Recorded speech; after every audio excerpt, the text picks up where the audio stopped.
Hello, and welcome to KMM's Mobility Matters podcast. I am your host, Arlene Holt, and I am here with my co-host, Bill Neary. Hi, Bill. Hi, how you doing, Arlene? Today, we are joined by New Jersey Transit President and CEO, Kevin Corbett. Welcome to our podcast, Kevin, and thank you so much for being here with us. Oh, thank you, Arlene. And Bill, as always, great to be with you. For our listeners who aren't familiar with you, would you mind telling us a little bit about yourself and how long you have been with New Jersey Transit?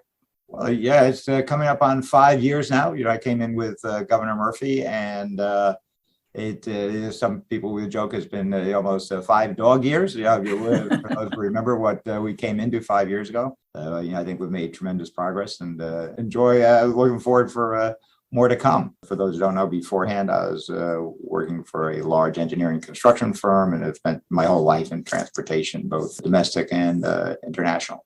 A busy 5 years, especially with COVID. So I'm sure it's been, a lot going on over at Transit. Yeah, I mean, I think you look when we came in, it's hard for someone who may remember when we were canceling trains all over. No one would even take a bet that would be able to get positive train control done by the physical installation by the deadline of December 2018. We had come in February, and much less the full operation of it by December 2020. And then the pandemic came in, in the spring of 2020. So you look at all the challenges, but it just, to me, given the right resources and be able to put the right group of people together, we had a lot of people who were really excellent people who had been not fully appreciated here. And then we brought in a lot of new talent. And I think, with the patience of the governor and the legislature and our riders, most importantly, by and large, we see it in our customer satisfaction statistics, which are, really genuinely independently done on a large segment of our riders. And they don't hold back. Customer satisfaction is up significantly. So I think well, that was one of your first projects, actually, is to evaluate and get some surveys done and talk to your ridership, which I thought was a different way of looking at things. You're looking at from the point of view of them. And I think that really gave you a lot of information, a lot of feedback. So you do these type of improvements are really, really magnificent. No, thanks. It's kudos to the governor for that. He's not afraid to text, and he'll take the train, and he was, I tend to be organizational, big on capital plans, creating them, implementing them, et cetera. And sometimes you can lose all of that customer service focus. And he was always very quick to text me to make sure that, even we're doing good things, make sure the customers know. I think we've made a lot of improvements in that regard as well. The train tracks for safety is always important. And the upgrades that you're doing on different infrastructure parts. I know you're working on the bridges and some of the tunnels now, especially the Portal Bridge. You've got that moving ahead, something that took years going ahead, and Hudson Tunnel Project and the Raritan River Bridge. All three are really major projects that's going to change the way trains drive through New Jersey. Oh, absolutely. Make people's commute much more reliable than, what we've had to suffer through for decades. Which is perfect. That's great. And you managed to keep the fares reasonable. I mean, it's been a real challenge. I congratulate you for the type of work. And like you said, it's been a team that's really put together some really emphasis on transit, which is something New Jersey lacked for several years. Again, credit to the governor and legislature that they gave us the financial resources not to raise fares. We're a business and we have to balance our books at the end of the year. And then also with the pandemic, we were extremely fortunate. It was very scary in the beginning, looking at ridership in the single digit. And then to have Congress and the White House come through with the resources so we could keep running service, particularly when we're really at the lowest point. I'm a big believer in running full service or close to full service so that people can count on you being there when they need you. And, for the agencies, I think coming out of the pandemic, for the agencies that really cut their service significantly, it was difficult for them to get the ridership back because people got other habits. Whereas for those who wanted to come back, when they felt comfortable come back, they did so. And we're seeing that in our ridership numbers. And that creates problems for staffing also. I mean, that's one of the issues that you had to face directly with your staffing then. And if you couldn't keep your services running, you would have lost a lot of those people. No, absolutely. We worked so hard, Bill, to get train engineers. We were, woefully short. We had stopped training, so we didn't have enough engineers to run the trains. So we were canceling trains and providing very erratic, unpredictable service to our customers. So we finally got up to that full rank of 400 plus engineers. The last thing we'd want to be doing is looking at, having to furlough them and after losing them to other railroads. A couple of really painful years to get up to that point where we could comfortably provide full service, including the service out to the Meadowlands for all the special events, Army Navy games, the Jets Giant games, concerts. That's booming as well now post pandemic. So Yeah, we wouldn't be able to do that if we had not had that funding to get us through the COVID period. Yeah, you have expanded service on just also New Jersey Transit trains, but also the bus services. So that's really commendable. Yeah, no, thanks. And certainly with the buses, in addition to the service, one of the things which was because we were given the resources to getting new rail cars or rail engines, those take 4 or 5 years because of what it takes to build them, acquire, and put them all together and test them, et cetera. But for buses, that we can do in a year plus. So, we have a significantly enhanced new fleet of buses, particularly the articulated, the longer sort of accordion shaped buses that instead of holding 60 people, hold 100 people. Very popular with our ridership. That also has helped us not just provide more frequent service, but more comfortable, greater capacity, particularly on some of the very crowded routes, which right now, you go to Jersey City, Hoboken, you see it. I mean, we're back to pre-pandemic levels there. Excellent. Well, the other thing that, KMN, we're also very big about sustainability. And I know you're really moving in that direction. Your pilot program with your electric vehicle buses is going to be significant changes as we go through the future. I think that's a great project also. How did you get actually involved in making sure you can get this thing started? Because is it controversial? I don't know if anybody's complaining about it. Yeah, well, it is controversial in the sense that if you're from the environmental community, I think everybody says, we want to stop carbon. We want to have, we don't want diesel buses or natural gas buses. And the reality is, unfortunately, while I understand their desire, and it's a desire we all share to get there, to have a carbon neutral, zero emission bus standard. The reality is, it's not like if you have a new apartment building with, we have 2,500 plus buses. So it's not like if you're going out buying 2,500 toasters at Walmart and just plug them into the wall when you get back to the building. And people, I think, don't understand the electric load of buses. And we've seen, in the beginning, people are saying, oh, we're moving too slowly. But if you look at what we're doing in Camden, the pilot projects, we had seen not being the first of the table was maybe a bit of an advantage by accident. But when we came in, because some of the transit agencies that for good reasons, really, well-intended reasons, wanted to have go all in on electric buses. What they found out is the buses weren't able to keep the range, the batteries would not charge, if the heat was on or air conditioning was on, or they went uphill, those buses weren't able to do the route. And you saw that in Albuquerque, Indianapolis, SEPTA, they have, and they're all good agencies, but on the bus side, they went in heavy, and then those buses are sitting in garages somewhere or not able to keep anywhere near the route capacity they had. So that's why we looked at doing it in Camden, and now expanding our next 2 garages up in Maplewood, which serves Newark, of course, a Newton garage down in Camden that we now have EV buses out doing, on some of the easier routes to do, good geography there to do the tests, gather that data, and then we'll expand it to make sure that once we know it's reliable and what the range of capacities are, we'll expand that throughout our other garages. First, we have, as I said, Maplewood, the Hilton garage, and then we were very lucky to get a grant from the FTA for a bus garage in Union City. It's a 75-year-old bus maintenance facility that's in total disrepair. We're going to rebuild that in a way to transform that structure for a state-of-the-art facility supporting battery electric buses. So, and then the big goal is the northern bus garage that we talked about, that would, from the ground up, be the first garage built, hold up to 500 buses. That will give it the necessary infrastructure to support 100% zero emission bus fleet. We all like sustainability, but reliability is very important. I think that's why doing the pilot type of program, collecting your data. I mean, there's no sense investing in something that's not going to function the way you need to function. Going back to what you said initially about you weren't the first, and that's really smart, because as we know, in the wintertime, range does vary greatly. And so there is a decrease in range, and it's important for us to know exactly what kind of range these vehicles are going to be able to maintain and how that's going to affect transit routes. Yeah, particularly if you're coming in from Middlesex County and working in Manhattan, you're going to the Port Authority bus terminal. You're taking what we call our cruiser buses, which are more the long distance buses, not the ones with the seats that sit, where you're across from each other on a local bus route. And those, in the winter, if it's an hour plus bus ride and get stuck in some traffic or something, you don't want a bus, not being able to make the return trip because the batteries are run down. That makes a lot of sense. The other thing you've also invested in is the railroad station itself, the train stations. I know you have like $814 million now to do some upgrades in our train stations. Our office is in New Brunswick now. We love the historic old train station, but it's basically a historic old train station. And I think any upgrades there will be definitely welcomed by the commuters.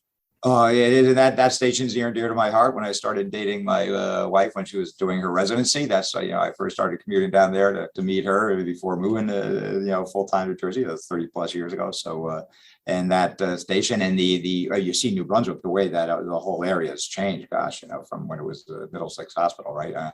With what Devco, Chris Palladino and his group are doing. So we really want to, I'm a transportation geek and I love transportation and transit. Reality is we're the underpinning for the economy, for people, work, play, getting a doctor's appointment, whatever. And, certainly that underpinning for the economic development and the economic vitality of New Jersey. And I think New Brunswick, the work we're doing there, that's we're with the governor September, announced $49 million, which is part of the bigger package for the Jack and Charlotte Morris Cancer Center there. And the other buildings in that complex, the Innovation Technology Hub. So this all ties into that. I think it's overall is about $1 billion investment. And we want to make sure that we provide both a pleasant as well as reliable transit experience to make sure that area thrives.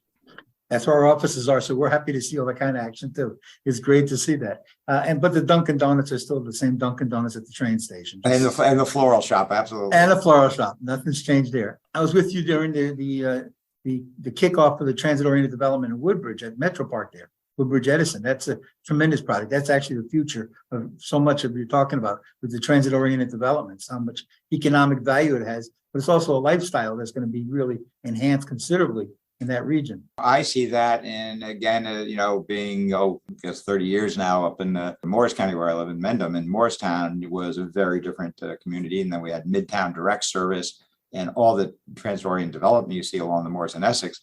And we see that now at Raritan Valley line. You see it all along from Trenton Ride on up, obviously North Brunswick. In Metro Park, you touched on it. People tend to underestimate New Jersey's population is growing. People tend to think, the Northeast United States, all the growth is down south. It's not. I mean, New Jersey, I think our population's up 10, 11%. You saw a lot of people moving out of New York with the pandemic. So, and that transit-oriented development is all along our right-of-ways. A few of the projects, we actually get some of the financial recovery on that, some of the upside, although many of the projects, since they're not our property, the real estate value goes up, the towns get the benefits, but we don't get the value capture. So that's something we're looking at, but to try to get some of the upside. But it's no doubt that we really see the transit-oriented development is booming, and a lot of younger people and older people too, when the kids move out, they want to move into, we get the amenity of being in town and being near transit. Right. Like I'm one of the geezers who wants to probably change my lifestyle in the next couple of years. And I can see where that type of development is going to fit a lifestyle for all ages, old and young. Yeah, agreed. About our station improvements, when we came in, we did not have a 5-year capital plan, and it's on our website. People encourage people to go see it. One of the things, we are now doing more station work, renovating and building new stations than at any time since the railroads were created. Back in the late 1800s, early 1900s. The number of station projects we have underway now. You go down that's from Perth Amboy, we have Metuchen coming up, New Brunswick, Metro Park, up and down, and all our other services. While it's extremely exciting time for a lot of really bright young people to have their start their careers here or along their careers, even coming from the private sector. As far as you get responsibilities as a project manager, engineer on a project, civil engineer or structural engineer, depending on bridge projects. Very exciting time to be here. Just today we met with the FTA and go over a review of all our projects, and they said next to New York, we are the second largest transit agency in the country as far as FTA projects under construction. It really is remarkable what kind of work is being done. I mean, just in Middlesex County alone, the partnerships with Middlesex County government, we have Perth Amboy, Metuchen, North Brunswick, New Brunswick, and then on top of that, you briefly touched upon the $814 million capital improvement project. It's a lot. I feel like it's whiplash. Metuchen is kind of the poster child for how a train station is economic development investment. I mean, it really, and that's where the other towns are following suit. I mean, Perth Amboy certainly is using the enhanced train service and the enhanced station as part of their economic development strategy. Yeah. Right in. And it's, it makes a lot of sense. We have good partners like with the MCIA, obviously, on the North Brunswick station. So, we're trying to get as much work out as quickly as we can and take advantage of this window opportunity while we have funding. And the market, we kept doing construction, unlike most state agencies around the country or transit agencies around the country. We saw that as an opportunity because prices were low, people were hungry. So we got a lot of good projects out during the pandemic. The market has obviously gotten a lot with inflation. It's come up. So, we're juggling our budgets, but, the federal funding has come through with that bipartisan infrastructure bill. So we're being very competitive and going after grants. So I'm still, we're going to keep going. Well, another investment, one final investment, is, of course, is your Delco lead property. The one that's going to really, it may not be for something that the commuters can appreciate, but having a place like that in the middle of New Jersey is a great place to be able to do your repairs, to do a safe place to keep your trains while you're doing it, work on the trains. It's a great project. So that's another good thing for New Brunswick. It is, and it's going to allow us there, instead of having the trains right now, even if they terminate at, say, Jersey Avenue or New Brunswick, they have to go all the way down to Morrisville right across the river. And, for be able to store there. And the next step after that is the midline loop. So we can, turn trains around, as particularly Portal Bridge, as you mentioned, is, the largest project in New Jersey Transit's history. It's about a $2 billion project. The actual construction contract's $1.6 billion. When we start, once when we get the new tunnel, which Chris Fleury just got his board to pass the project development I agreement. saw that. Yeah. So you tie that all into midline loop and county yard, Delco lead. That all ties into, in a matter of years. It won't all happen overnight, but over the next decade. But Portal Bridge will be finished in, within 5 years. Tunnels might take longer, but when you get the loop, then you'll be able to really look at enhanced, increased service along the corridor. My father was a welder at Delco Batteries. Oh, wow. So as a child, I remember going there and getting balloons as a kid when they gave us tours of the factory. So I remember it very well. So it's nice to see it's being used for something that's going to be improving the environment instead of destroying it like Delco did with the lead. As you move up the food chain of economic development, I'd say, that's both Delco and, the J&J site as well. That Main Street site, those are, to me, are certainly more sustainable and provide a higher quality of life. Well, I really want to thank you for joining us again. You always have so much information. I feel like we're taking up a lot of your time trying to compress everything together.